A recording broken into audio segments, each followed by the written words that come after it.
Et Seigneur, nous proclamons ce soir la victoire de ton nom sur nos vies, Seigneur, sur nos familles, sur cette Église, Seigneur, sur cette ville, sur cette nation et dans cette génération. Nous proclamons la victoire du nom de Jésus. Et tous ceux qui l'aiment disent Amen ce soir. Amen. Alléluia. Amen. Gloire à Dieu. Amen. Prenons place sans tarder si vous le pouvez et tournons dans l'Évangile de Luc.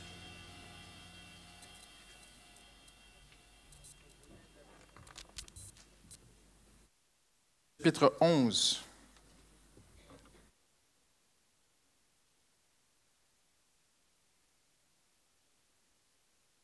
Vous l'avez? Vous l'avez trouvé? Non? Vous l'avez trouvé? Amen. Allez maintenant dans l'Évangile de Matthieu. Je me suis trompé. C'est pas Luc, c'est Matthieu. C'est juste pour vous faire travailler. L'Éternel qui te guérit. Amen. Nous croyons que Dieu guérit. Et nous avons vu ensemble dès le début que Dieu voit l'homme dans son entier, le voit corps, âme, esprit. Et le Seigneur n'a jamais eu l'intention de seulement guérir le corps. Il y a des gens qui ont une fixation très limitée sur la guérison. Ils ont une interprétation, une définition de la guérison comme étant seulement physique. Et on le voit sur Paris, il y a des gens qui courent partout, qui courent d'une réunion à l'autre. Il y a parfois des événements qui s'organisent et qui mettent tout en avant sur la guérison physique pour attirer les foules. Mais Dieu va beaucoup plus loin. Dieu veut guérir l'homme au complet. Amen. Et on a vu ensemble que la guérison, en fait, le mot guérir signifie rendre l'homme normal. Dieu n'a pas créé l'homme comme il est aujourd'hui. L'homme que vous voyez aujourd'hui, en vous et autour de vous, l'homme en lui-même sans Dieu, Dieu ne l'a pas voulu ainsi. Dieu l'a créé, Dieu a créé quelque chose d'extraordinaire, mais le péché a changé l'homme. Et j'aimerais vous présenter deux hommes ce soir, l'homme déchu et l'homme nouveau. Et il y a une maladie qui dépasse toutes les maladies que nous connaissons. Cette maladie est la racine de toutes les maladies. Et même, on va faire un diagnostic, si vous voulez bien me suivre, qui ne sera pas facile, parce que là, si vous allez chez le médecin et que le médecin doit rendre un diagnostic qui est fatal, qui est final, qui est négatif, c'est très difficile pour les gens. Nous, on a accompagné parfois des gens en fin de vie, ce sont des moments extrêmement difficiles, où des gens, parfois, ont reçu un diagnostic extrêmement difficile sur leur vie. Et Dieu rend un diagnostic qui est très dur à lire. La preuve, c'est qu'on n'en parle pas beaucoup dans les églises de ce diagnostic parce que c'est tellement dur à lire qu'on peut vider une église avec ce diagnostic. Mais c'est la réalité. Donc, ne partez pas pendant que je prêche. Pendant un long moment, ça va paraître négatif. On va faire un diagnostic. Mais restez jusqu'au bout. Si vous restez jusqu'au bout, vous n'allez pas découvrir un remède, vous allez découvrir un miracle. Que Dieu veut guérir l'homme de cette maladie. Et je pense que vous savez de quelle maladie que je parle. C'est le péché. Maintenant, le péché produit quelque chose dans l'homme qui est extrêmement dangereux pour l'homme. Et j'aimerais parler de c'est l'une des conséquences, mais c'est peut-être l'une des conséquences les plus graves. Vous savez, le péché, ça fait comme un effet domino. Il y a une nature de pécheur en l'homme, et elle va produire quelque chose qui va produire quelque chose qui va engendrer quelque chose et quelque chose d'autre, et ça fait un effet domino comme ça. Et si on pouvait dire ceci ce soir de façon bien imparfaite, le premier domino, le premier effet du péché, c'est ce qu'on appelle l'indifférence. Et l'indifférence va produire beaucoup d'autres maux, M-A-U-X, beaucoup de mal dans notre société. Et à un moment, Jésus, dans l'Évangile de Matthieu, regarde autour de lui. Et si vous connaissez Jésus depuis un certain temps, vous savez que Jean dit qu'on ne pourrait pas écrire dans des livres ce que Jésus a fait, n'est-ce pas? Jésus a opéré tellement de miracles. Jésus a fait des guérisons physiques. En veux-tu, Jésus, on ne peut même pas écrire tout ce que Jésus a fait. Mais tout le bien que Jésus a fait en 3 ans et demi sur terre, c'est extraordinaire. On ne pourrait même pas l'écrire. Et cette génération a vu des choses que nous, on n'a pas vues. Et à un moment, Jésus se tourne vers eux et dit, comment est-ce que je pourrais vous décrire? Verset 16. À qui comparerai-je cette génération? Elle ressemble à des enfants assis sur une place publique qui s'adressent à d'autres enfants en disant Nous avons joué de la flûte pour vous, mais vous n'avez pas dansé. Nous avons entonné des chants funèbres, mais vous ne vous êtes pas lamentés. Regardez-moi ici un instant. De quoi est-ce que Jésus parle? En fait, les gamins à l'époque essayaient de s'amuser. Il n'y avait pas beaucoup de jouets comme aujourd'hui. Il n'y avait pas de Game Boy, il n'y avait pas de téléphone et tout. Et parfois, les enfants sur la place publique faisaient de la musique ensemble. Et Jésus parle d'une génération qui est devenue tellement insensible, indifférente. Jésus dit, à quoi est-ce que je pourrais comparer cette génération? J'aimerais la comparer à des enfants qui essaient de faire danser des enfants, essaient de les faire réjouir et vous n'y arrivez pas. Ils n'y arrivent pas. En d'autres mots, Jésus dit, là vous dites, mais pasteur, pourtant la Bible dit souvent que la foule s'est réjouie et tout quand Jésus a fait des miracles, mais c'était tellement momentané. C'était tellement qu'un instant. Et Jésus dit, j'ai fait tellement pour vous, j'ai fait tellement de choses extraordinaires. Ces gens-là ont vu des choses que toi et moi, nous n'avons jamais vues. Et Jésus dit, ça n'a pas réjoui votre cœur, ça n'a pas suffi. Et même il dira, c'est comme si on essaie et même si on joue une complainte et ça ne suffit pas. En fait, je n'arrive plus à tirer des émotions de cette génération. Cette génération est devenue insensible, indifférente. C'est ce que Jésus dit. Et là, Jésus va même aller plus loin. Il va parler à Capharnaüm, à des villes. Il va leur dire, littéralement, si on avait fait à Tyr et Sidon, qui était une ville non juive, une ville de païens, une ville de pécheurs, une ville des gens qui ne connaissaient rien de Dieu comme Israël, et le Seigneur dit, si j'avais fait les miracles ici, si je les avais fait à Tyr et Sidon, la ville au complet serait venue à Dieu. Incroyable. Et là, il dit Capharnaüm, parce que Capharnaüm, on pourrait presque dire que c'était presque la ville centrale du ministère de Jésus pendant un long moment. Beaucoup de choses que Christ a fait ont pris place à Capharnaüm. Et il y a comme un orgueil qui est monté dans Capharnaüm. Ils se sont dit, mais nous, on est, waouh, on a Jésus est au milieu de nous. Jésus fait tellement de miracles parmi nous à Capharnaüm, c'est extraordinaire. Et Jésus dit à Capharnaüm, tu penses que tu seras élevé jusqu'au ciel, mais non. Non. Et regardez ce qu'il dit. Et toi, Capharnaüm, verset 23. Seras-tu élevé jusqu'au ciel? Non. Tu seras abaissé jusqu'au séjour des morts. Car si les miracles accomplis au milieu de toi l'avaient été dans Sodome, vous connaissez Sodome et Gomorrhe, elle subsisterait encore aujourd'hui. J'aimerais vous dire ceci, le Seigneur ne se trompe jamais dans son jugement. Le diagnostic que Jésus porte sur Capharnaüm, il est juste et parfait. Il n'y a pas d'exagération, il n'y a pas de sentimentalisme. Le Seigneur ne s'est pas emporté dans un élan de colère et il réfléchit. Tout ce qu'il dit est directement inspiré de Dieu. Et Jésus dit à Capharnaüm, c'est incroyable, il leur dit, t'es pire que Sodome et Gomorrhe. Mais vous dites, mais pasteur, c'est pas possible. Quand on lit Sodome et Gomorrhe, il y avait une dépravation sexuelle comme on n'a jamais vu. Et le feu du ciel est tombé sur Sodome et Gomorrhe. Et Jésus dit à Capharnaüm, Capharnaüm sera détruite et ne sera pas rebâtie. Et si vous allez aujourd'hui en Israël, vous allez voir qu'il y a des vestiges de Capharnaüm, elle n'a jamais été rebâtie. Il y a un tremblement de terre qui l'a détruit en un instant. C'est pourquoi je vous dis, le jour du jugement, le pays de Sodome sera traité moins sévèrement que toi. Et Jésus donc se rapporte à Sodome et Gomorrhe. Un temps incroyable. Et Jésus ne reproche pas les mêmes péchés physiquement, si vous me permettez de le dire ainsi, à Capharnaüm qu'à Sodome et Gomorrhe. Capharnaüm était une ville probablement beaucoup plus religieuse que Sodome et Gomorrhe. Qu'est-ce que Jésus leur reproche? L'indifférence. Vous êtes devenus insensibles. Et à un moment donné, ce n'est pas la première fois. Il y a à peu près plus d'une dizaine de fois à travers les prophètes que Dieu a comparé Israël à Sodome et Gomorrhe. Maintenant, quand Dieu a détruit le temple 400 ans avant Jésus-Christ, plus de 400 ans avant Jésus-Christ, presque 500 ans avant Jésus-Christ, quand le Seigneur a détruit le temple, oui, il y avait une dépravation terrible dans le temple à Jérusalem. Il y avait de la sorcellerie, il y avait des pièces dans le temple où il y avait des prostituées sacrées. Les gens, c'était horrible, je suis d'accord avec ça.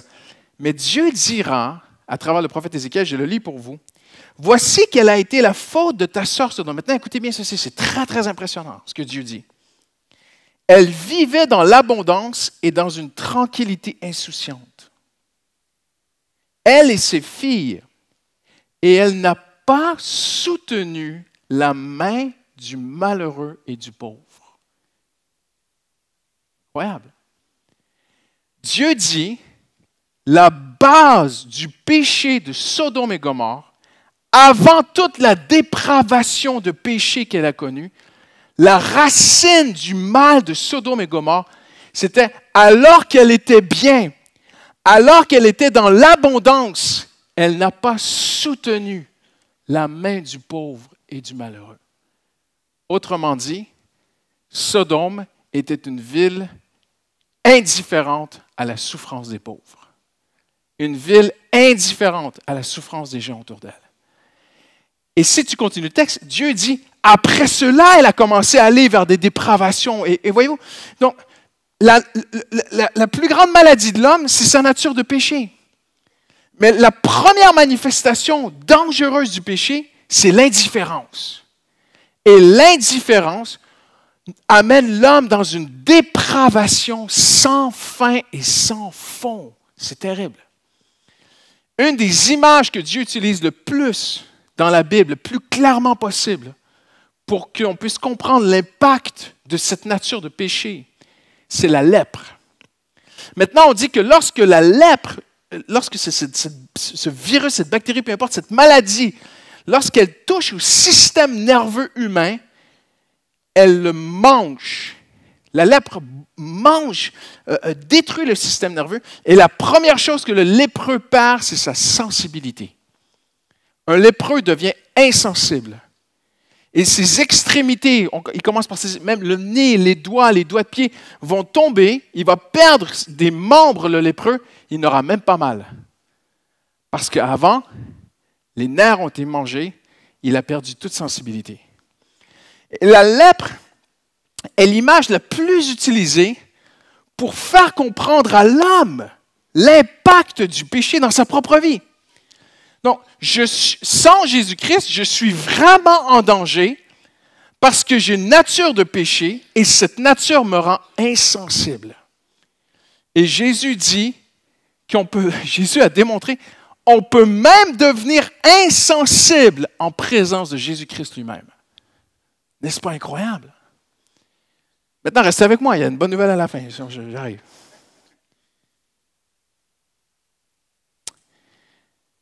Deux choses ce soir. L'homme déchu est indifférent, mais l'homme nouveau est compatissant. Le cœur de Dieu est profondément affecté par cette maladie. Dieu n'a pas créé l'homme, écoutez-moi bien ce soir, Dieu n'a pas créé l'homme pour qu'il ait le cœur dur. Dieu n'a pas créé l'homme pour qu'il soit indifférent. Dieu n'a jamais eu l'intention que l'homme soit insensible. Mais le cœur de l'homme est comme la peau de l'homme. Si ma main, aujourd'hui on travaille presque plus avec un crayon, on travaille comme ça, tu vois. Mais il y a des gens qui travaillent avec leurs mains. Et moi, les rares occasions où j'ai dû travailler avec mes mains, ma femme pourra vous le dire, j'ai très rapidement eu des ampoules. Parce que je ne suis pas habitué. Mais ça m'est arrivé dans des églises de serrer la main. Il n'y en a pas beaucoup ici, mais en province, j'en ai vu. Des mains d'hommes de chantier, des hommes de BTP, des maçons, des vrais mecs. Et ils ne te serrent pas la main. Ils t'engloutissent la main. Hein? Bonjour, pasteur. Ah! Et quand j'ai serré la main de ces hommes, leurs mains étaient remplies de cornes. Leurs mains étaient sèches. Ils ne sentent plus les choses. J'ai vu un jeune homme qui travaille dans le BTP toucher des choses brûlantes et pas se faire mal. Il ne sent plus. Le cœur de l'homme est pareil. Le cœur de l'homme, plus il est au contact de la souffrance, plus il devient insensible à la souffrance. Comprenez-vous? Plus tu vas regarder le mal à la télé, plus tu vas regarder de la violence à la télé, plus tu vas te permettre de regarder des choses, plus tu vas devenir insensible à ces choses-là. Il y a une chaîne américaine, la semaine dernière, n'allez pas voir, c'est terrible. Il y a une chaîne américaine qui a diffusé l'image d'un homme à motocross qui est mort dans le Grand Canyon aux États-Unis. Ils n'auraient jamais dû diffuser ça. Et ça a enflammé les réseaux sociaux.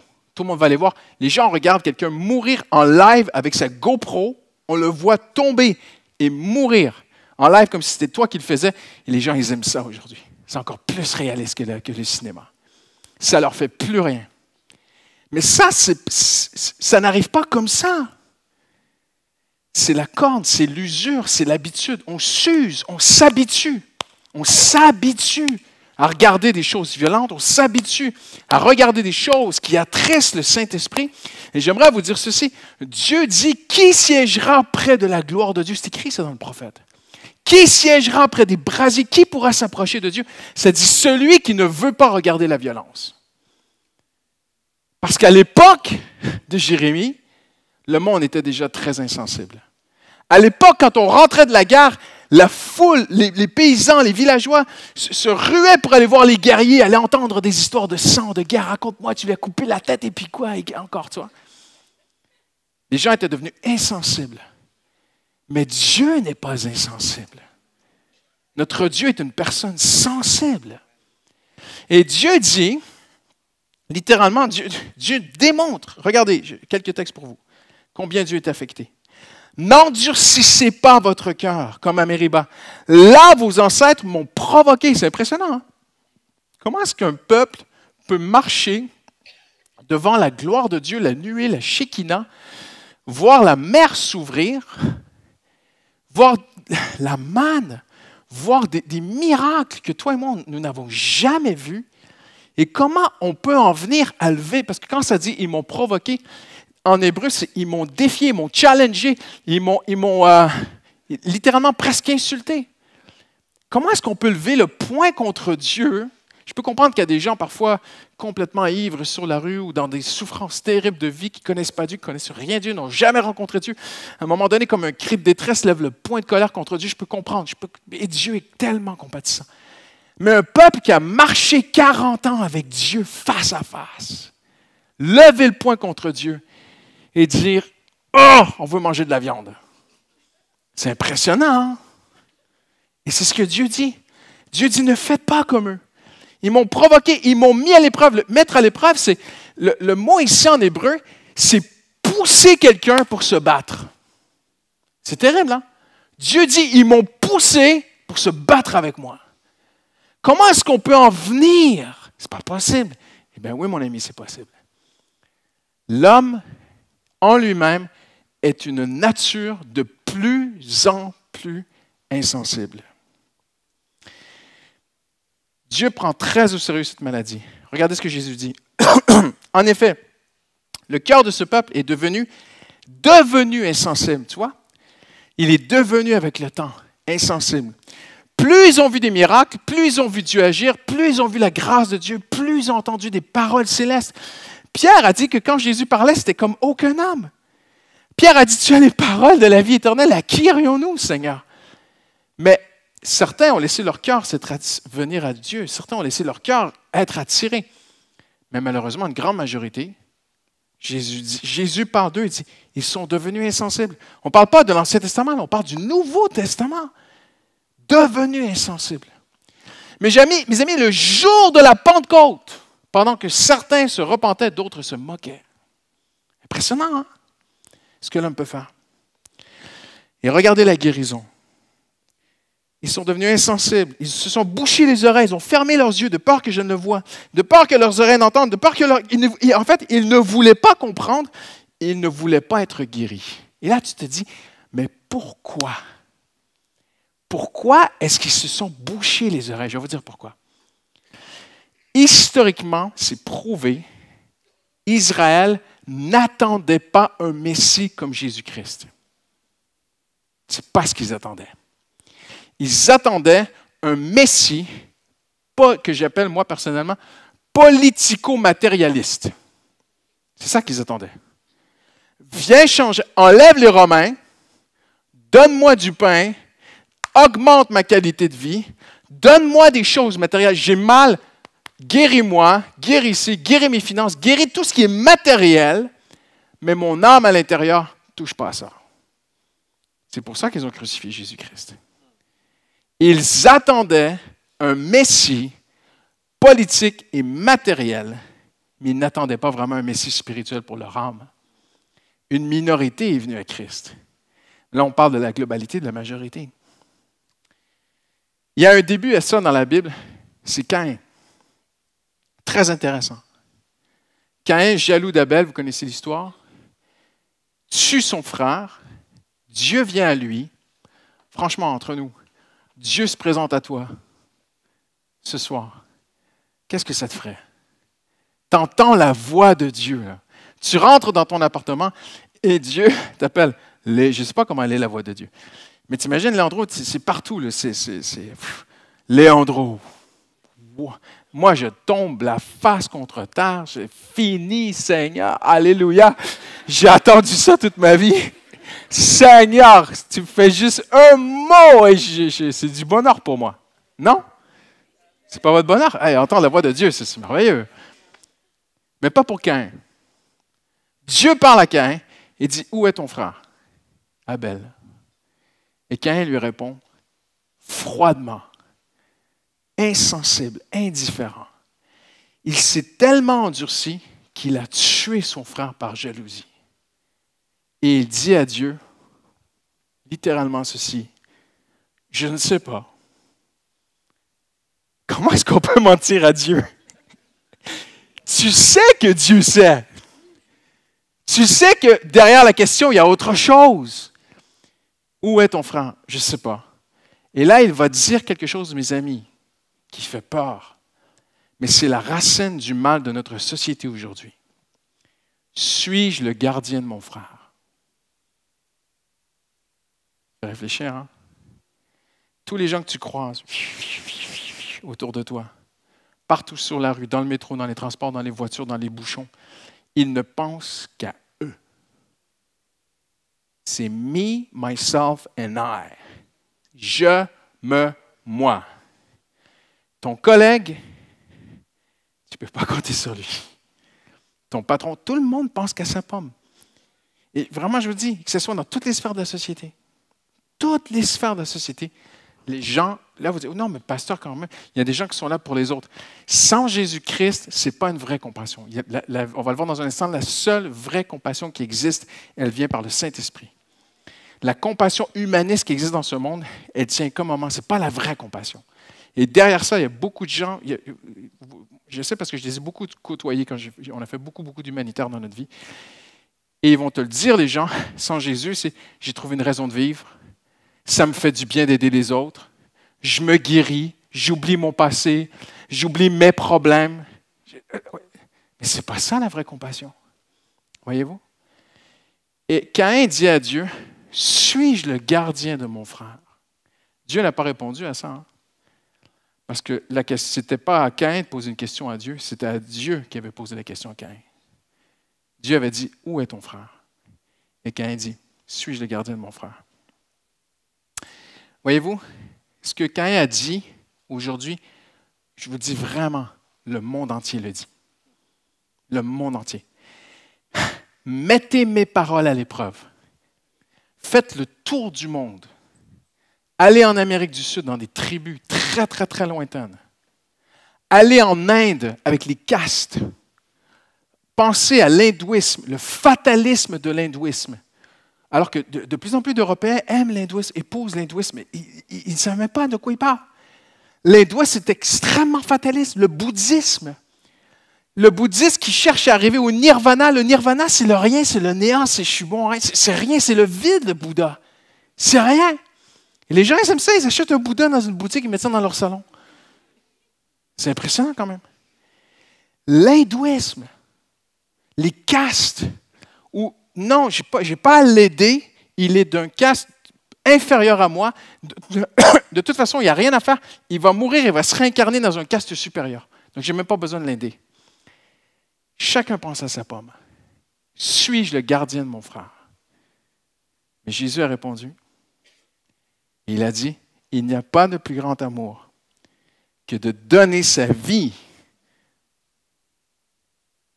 pour ses amis, ses bien-aimés. Voyez-vous, l'homme déchu est indifférent, l'homme nouveau est compatissant. Quelqu'un dit amen. 10 générations après Caïn, arrive le déluge. L'Éternel vit que les hommes commettaient beaucoup de mal sur la terre. et que toutes les pensées de leur cœur se portaient constamment uniquement vers le mal. Pourquoi est-ce que les hommes en étaient venus à faire que du mal? Parce qu'ils ne pensaient qu'à eux. Comment est-ce qu'on peut justifier de faire mal à quelqu'un? Il y a une seule façon, c'est de penser qu'à soi. Et d'arriver même à un point où on se dit, non, c'est bien de faire ce mal parce que, dans le fond, je le fais pour moi, puis si je ne l'avais pas tué, c'est lui qui m'aurait tué. Puis, les hommes étaient devenus complètement méchants. Il est impossible de faire du mal à quelqu'un si tu compatis envers cette personne. Impossible. Donc, quand Dieu regarde la planète et qu'il dit que les hommes faisaient du mal de partout, c'est que les hommes étaient devenus extrêmement indifférents, insensibles et égocentriques. Donc, le péché, c'est le virus de l'homme déchu. Le péché, c'est la lèpre. Et le péché, ça produit quelque chose de terrible. Ça produit l'indifférence et l'égocentrisme. Je vais dire ceci ce soir. Que Dieu me donne la sagesse. Même dans nos églises, il faut faire très attention à l'évangile qu'on prêche. Dieu aime l'homme. L'homme, Dieu honore l'homme. L'homme a une dignité pour Dieu. Mais écoutez-moi bien, l'homme ne doit pas être le centre de l'Église. C'est Christ qui est le centre. Et quand une Église commence à prêcher trop, tu es précieux, tu es précieuse, tu es précieux, bien sûr qu'on l'est. On est si précieux que Jésus a donné sa vie pour nous. Mais écoutez-moi bien. Comment dirais-je? En retour, on ne vit plus pour nous-mêmes. On vit pour sa gloire. Il y a un danger, parce que c'est à la mode, hein? Il y a des modes. Et c'est à la mode de dire beaucoup aux gens à quel point ils sont précieux. Mais si on ne leur dit que ça et qu'on ne leur explique pas qu'ils sont malades d'un virus terrible, vous savez ce qu'on fait? On nourrit le virus! Et on va faire des monstres. Parce que les gens viennent à Jésus, comment ils sont? Ils sont pécheurs. Là, on parle, c'est pas vraiment, on est tous comme ça, hein? On est tous égocentriques. Si on vient à Christ égocentrique et que tu me dis, Dieu m'aime, ah super, mais oui, Dieu m'aime, mais aussi je suis pécheur. J'ai besoin de me repentir. Amen. Et maintenant, quand je vis, je ne vis plus pour moi. Je vis pour lui, je vis pour elle, je vis pour toi, je vis pour Christ, je vis pour le corps. Amen. C'est extrêmement dangereux. Je sais parce que j'ai vu des gens partir là-dedans. Aux États-Unis, c'est très, très, très, très, très tendance. Dire aux gens combien ils sont grands, ils vont faire des grandes choses. Tu vas faire un grand appel sur ta vie, tu vas faire des grandes choses pour Dieu. Oui, peut-être. Mais n'oublions pas que Dieu choisit les choses faibles. Amen. Et n'oublions pas que nous sommes aussi faibles sans Dieu. Plus on va nourrir l'ego, plus on va faire des égocentriques qui sont déjà égocentriques. Vous me comprenez? Et regardez ce que ça dit ici. Et là est notre espoir en terminant ce soir. L'Éternel regretta d'avoir fait l'homme. Vous dites, il n'y a pas d'espoir. Attendez. L'Éternel regretta d'avoir fait l'homme sur la terre et il eut le cœur peiné. Et là, tu peux écrire dans ta Bible, Dieu fut coupé au cœur. Ah! Dieu, c'est comme si, en hébreu, c'est to carve. C'est comme si tu avais fait un trou dans le cœur de Dieu. En fait, c'est très dur à traduire, mais c'est Dieu fut coupé au cœur. Dieu a regardé l'humanité se faire mal les uns des autres et Dieu lui a eu mal. Parce que Dieu est sensible. Mais souvenez-vous de ce que je dis. Souvenez-vous de ce verset parce qu'il est extrêmement important en conclusion. Et à ce moment-là, dans Genèse, chapitre 6, regardez bien, ne tournez pas, parce qu'on va vite passer à autre chose. Il y a quelque chose d'incroyable que je n'ai jamais compris, là j'ai compris. Les hommes vivaient 800 ans, 900 ans avant le déluge. À partir du déluge, Dieu dit, « Mon esprit ne contestera plus indéfiniment avec l'homme. » Impressionnant, hein? Ça, Dieu dit, c'est impressionnant, même le Saint-Esprit, l'Esprit de Dieu était sur les hommes pour les convaincre. Et ça ne suffisait pas. Il manquait quelque chose, vous allez voir, qui va venir, l'espoir. Et Dieu dit, mon esprit ne contestera plus indéfiniment avec les hommes, ils vivront désormais 120 ans.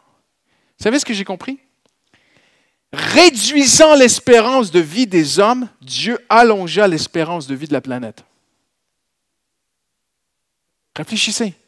C'est impressionnant. Hein? Les hommes étaient tellement méchants qu'en vivant 800-900 ans, ils auraient tout pété. Il n'y aura plus de planète, on ne serait même plus là aujourd'hui. Je pèse mes mots, hein, c'est vrai, j'en suis profondément convaincu. Et Dieu dit, ils vivront maintenant 120 ans. Ils ne peuvent pas vivre trop longtemps. Ils sont trop méchants. Impressionnant, hein? On arrive à la fin de notre diagnostic. En 1985, si vous pensez que c'était seulement dans l'Ancien Testament, c'est aujourd'hui, mes amis. En 1985, il y a eu une famine terrible en Éthiopie qui a été filmée, c'était ramené aux États-Unis, et Quincy Jones et Michael Jackson ont fait un chant, ont rassemblé des chanteurs ensemble. Ils ont produit un chant qui s'appelait « We Are the World ». Vous connaissez. Ils ont ramassé beaucoup d'argent. Ils ont été aux charts. Ils ont fait un tube pendant des semaines. Les Américains n'écoutaient que ce chant. Et les Américains donnaient de l'argent. 20 ans plus tard, tremblement de terre en Haïti. On refait le chant avec des stars d'aujourd'hui, des chanteurs d'aujourd'hui. Ils ont appelé ça We Are the World 25, 25 ans plus tard, We Are the World, un remake. On ramène un vieux chant extraordinaire. Ça a été un échec total. Ça a resté, les journalistes de la radio, tout le monde s'en moquait. Ils ont ramassé très peu d'argent. Vous pouvez avoir votre opinion sur ces choses-là. Moi, j'aimerais vous dire, en 20 ans, le monde a changé. Les Américains qui ont donné donnaient beaucoup moins maintenant. Pourquoi? Je vais vous dire pourquoi. Parce qu'en 1980, il n'y avait pas d'Internet. Il y avait plein de vidéos, d'images qu'on n'avait pas. Les gens étaient touchés, mais aujourd'hui, les gens ne voient que ça. Quelqu'un m'a envoyé une vidéo aujourd'hui d'enfants pris sous terre dans un bunker en Syrie qui crient à l'aide et qui pleurent sur la vidéo. Vraiment, tout le monde s'en balance. Parce que nous, mes amis, touche ton voisin un instant. Pince ton voisin. Dis-lui, il parle de nous. Notre génération est devenue insensible. Saviez-vous qu'il y a plus de conflits, de guerres aujourd'hui qu'il n'y en a jamais eu dans l'histoire de l'humanité, d'après les statistiques, depuis qu'on fait des statistiques? Mais franchement, j'aime les Français de tout mon cœur. Mais c'est quand la dernière fois qu'ils ont manifesté pour ça? Écoutez-moi bien. Ma fille, elle a dit, papa, je ne veux plus que tu me répètes ça, ça me fait trop mal. Écoutez bien. Chaque minute dans le monde aujourd'hui, j'aimerais voir, j'ai rien contre certaines manifestations ne valent absolument rien. Mais parfois, les Français manifestent pour des choses qui valent la cause. Je comprends. Mais écoutez-moi bien. J'ai jamais vu que personne manifestait pour ceci. Que chaque minute dans le monde, chaque minute, 21 enfants meurent à cause de la pauvreté. Un enfant meurt chaque 3 secondes à cause de la pauvreté. Personne n'est allé manifester Place de la République pour ça. Personne n'a brûlé une voiture pour ses enfants. Je ne dis pas qu'il faut brûler des voitures. Comprenez mon cœur. Notre société est insensible. Ces statistiques sont accessibles à tout le monde. Il y a 36 pays dans l'OCDE. L'OCDE, c'est la plus forte union économique au monde. L'OCDE est plus fort que toutes les nations. Et l'OCDE a demandé à ses pays membres de donner 1% de leur produit national brut, leur revenu national brut. 1%. 1%. Le Seigneur demande 10%, la dîme. Nos pays riches ne donnent même pas 1% de leurs revenus pour aider les pauvres dans d'autres pays. Saviez-vous ça? Tous les pays ensemble de l'OCDE donnent 0,30%. 0,30. Même pas 1%. Saviez-vous que depuis qu'on a des problèmes d'immigration en Europe, les gouvernements ont réduit l'aide pour les pays pauvres en disant qu'il faut la réaffecter pour les immigrés. Donc, au final, on donne encore moins. C'est impressionnant. Hein? Là, vous dites, mais pourquoi? Je vais vous dire pourquoi les gouvernements donnent moins. Les gouvernements écoutent le peuple. Si demain, nos pays donnaient leur dîme pour aider les pauvres, je vous garantis que le peuple se soulèverait contre les gouvernements. Parce que ça représente des milliards. Puis les gens diraient, hey, c'est mon argent. Notre génération, notre peuple occidental est insensible. Mais il y a une bonne nouvelle. Tournez avec moi dans Actes.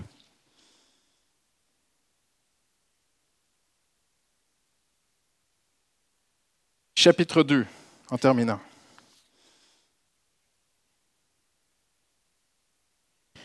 Regardez-moi un instant. Ça a été un long diagnostic, OK? Mais il y a une bonne nouvelle. Amen?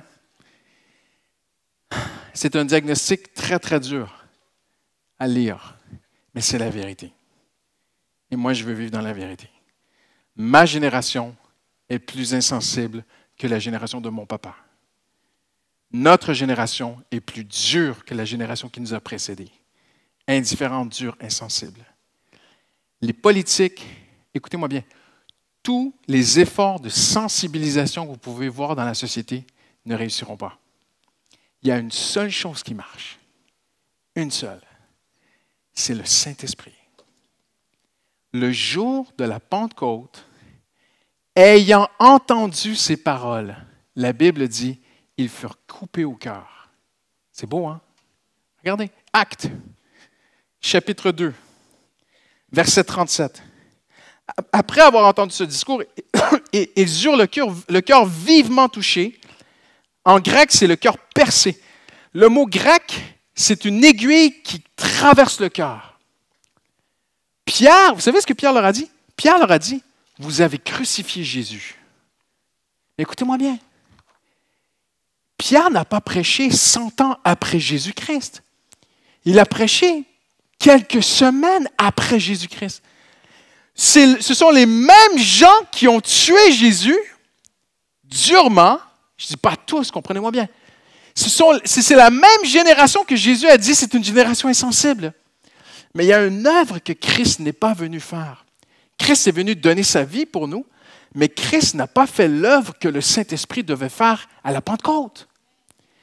Christ est mort pour toi, ressuscité, monté au ciel, a demandé à Dieu d'envoyer le Saint-Esprit, et sur la puissance du sang de Jésus, le Saint-Esprit venu a été répandu.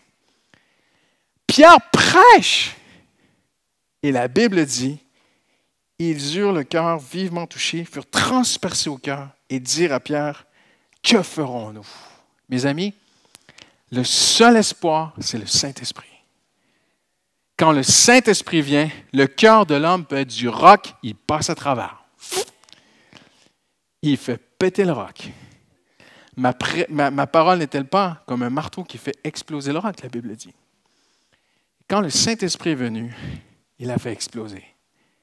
Et des hommes qui avaient le cœur dur ont eu le cœur percé. Amen. Quelques vérités en terminant ce soir. Je sais que je suis un peu long, mais être sensible, ce n'est pas un signe de faiblesse. Être sensible, ce n'est pas du sentimentalisme humaniste. Être sensible ne fera pas de toi quelqu'un de vulnérable. Tu peux compatir, tu peux être sensible envers les gens autour de toi. Dieu sera ton arrière-garde. Ésaïe 58 dit de prendre soin des pauvres et dit « Et l'Éternel sera ton arrière-garde ». Être sensible, c'est plus qu'un trait de personnalité. Vous avez fait des tests de personnalité, on en fait partout aujourd'hui. Il y a des gens qui sont plus enclins à être gentils envers les autres. On ne parle pas de ça ce soir. On parle de quelque chose de surnaturel. Tu peux être quelqu'un qui est naturellement dur. Il y a des gens qui sont naturellement durs. Il y a des gens qui sont naturellement super gentils. Il y a des gens qui sont naturellement un peu plus durs. Peu importe ton passé, peu importe d'où tu viens, peu importe comment tu t'es endurci, peu importe comment... Parfois, à travers les souffrances de la vie, peut-être tu t'es endurci. Peu importe. Le Saint-Esprit peut te rendre doux, sensible. Le Saint-Esprit prend l'homme déchu, indifférent, il en fait un homme nouveau, compatissant. Amen. la sensibilité spirituelle, j'invite les musiciens à s'approcher. Écoutez-moi, mais ça, c'est super important. C'est la grâce de ressentir ce que Christ ressent. Je le répète, c'est très important, restez avec moi. La vraie sensibilité, la vraie compassion divine, c'est une grâce, ce n'est pas nous, mais c'est la grâce de ressentir ce que Christ ressent. Comment je peux le ressentir intérieurement? Une seule façon, Christ vit en moi. Il vit avec moi. Et j'aimerais même dire, son esprit vit avec mon esprit. Et ce qui va se passer dans ta vie, c'est que plus Christ va grandir, plus tu vas devenir compatissant, et tu vas devenir sensible, et tu vas devenir sensible tellement de plus en plus, que parfois tu ne sauras même pas si c'est Christ ou toi qui est compatissant, parce que vous êtes un ensemble. Christ a dit, je veux qu'il soit un avec nous, Père. Ça veut dire que des fois, tu vas avoir des moments de compassion qui sont surnaturels. Tu vas dire, ah, j'ai tellement compassion pour cette personne. C'est toi, mais c'est Christ. C'est Christ, mais c'est aussi toi. C'est les deux. C'est Christ qui vit en moi. Amen. Je termine. Comment est-ce que Dieu va s'y prendre? Parce qu'on pourrait aller beaucoup plus loin, mais le temps nous manque ce soir. Mes amis, j'ai qu'une image en terminant. Prends une graine. La graine est là autour d'elle, la semence est là autour d'elle, ce qu'on appelle une coquille. OK? C'est la peau de la graine. Prends une noix. L'extérieur de la noix, elle est dure. Tu la sèmes dans la terre. Tu arroses la terre. L'humidité et la chaleur vont juste simplement ramollir la coquille. Ramollir la coquille. J'irais même plus loin, faire pourrir la coquille. Et alors que la coquille se ramollit, la vraie semence, elle va se libérer et elle va sortir. Jésus a dit, si le grain ne meurt, il ne peut pas porter du fruit. Alors en terminant ce soir, ce que Dieu veut guérir dans notre vie, parce qu'il dit, je suis l'Éternel qui te guérit. Dieu veut nous guérir d'un cœur insensible. Je vais juste demander de ne pas jouer un instant ce soir. Je crois à la musique, je crois à la louange, j'aime beaucoup la louange. Ma femme, il y a toujours de la louange chez moi, j'aime la louange, dans le métro, partout, je suis un homme de louange, d'adoration. Mais quand Dieu touche vraiment un cœur, on n'a même pas besoin de louange. Même pas besoin de créer un feeling. Après, ce n'est pas ce qu'on fait à l'Église, hein, attention, ce n'est pas ce qu'on fait. On fait vraiment un ministère d'adoration. Et la Bible enseigne de s'entretenir par la louange et de venir vers Dieu. Mais tu n'auras pas besoin de mettre tes écouteurs et écouter 3 chants d'adoration avant de regarder un SDF et de l'aimer, tu vois. Tu vas passer devant lui. Seigneur Jésus, ce n'est pas possible. Il faut faire quelque chose. Comprenez-vous ce que je veux dire? C'est ça la compassion. Comment on peut y arriver? Il faut que le Saint-Esprit vienne et fasse ramollir la coquille. Il n'y a que lui qui peut faire ça. Alors, mon ami, vous allez dire, Pasteur Christian prêche toujours le même évangile. Eh bien, gloire à Dieu. Moi, j'ai qu'un évangile. La présence de Dieu. La présence de Dieu. La prière, la parole, s'entretenir de Dieu. Tu t'éloignes de Dieu, c'est comme si tu retires la graine du sol, elle va sécher. Remets-la dans la terre. Arrose-la. Nourris ta relation avec Dieu. Ne néglige pas tes temps personnels avec Dieu. Et le Seigneur, lui, va faire son travail. La coquille, elle ne peut pas ramollir d'elle-même. C'est la chaleur, c'est l'humidité, c'est la terre qui la fait ramollir. C'est Dieu qui ramollit nos cœurs. Amen. C'est Dieu qui nous rend sensibles dans un monde insensible.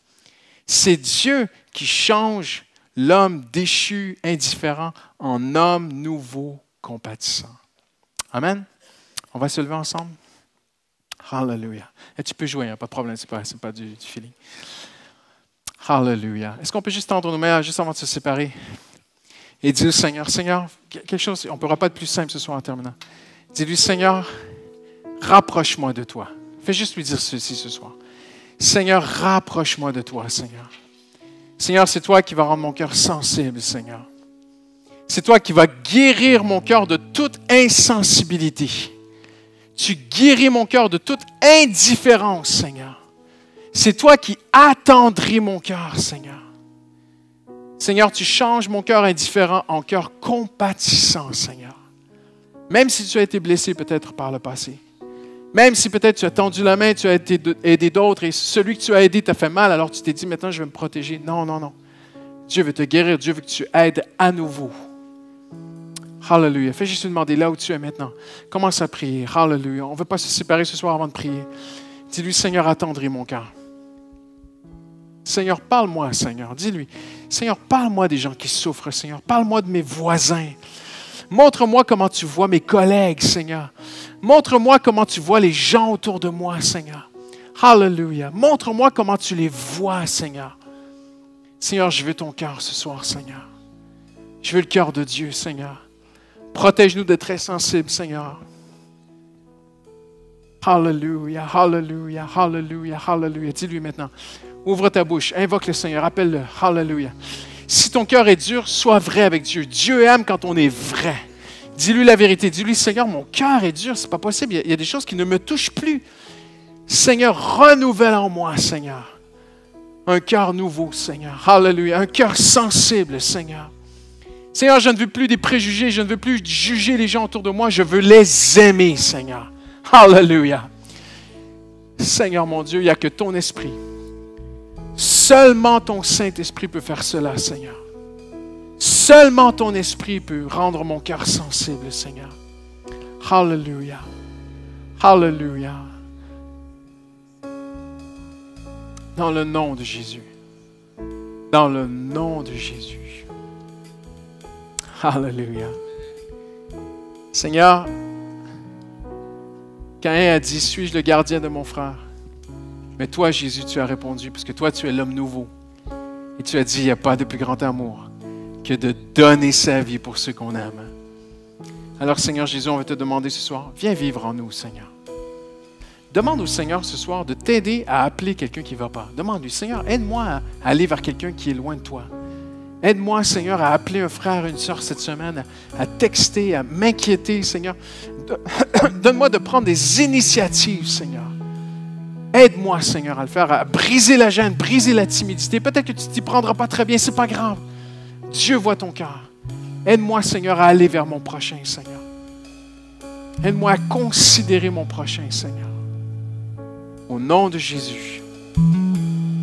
Seigneur, nous proclamons au nom de Jésus que tu es l'Éternel qui nous guérit, Seigneur. Et tout le monde dit Amen. Amen. Hallelujah.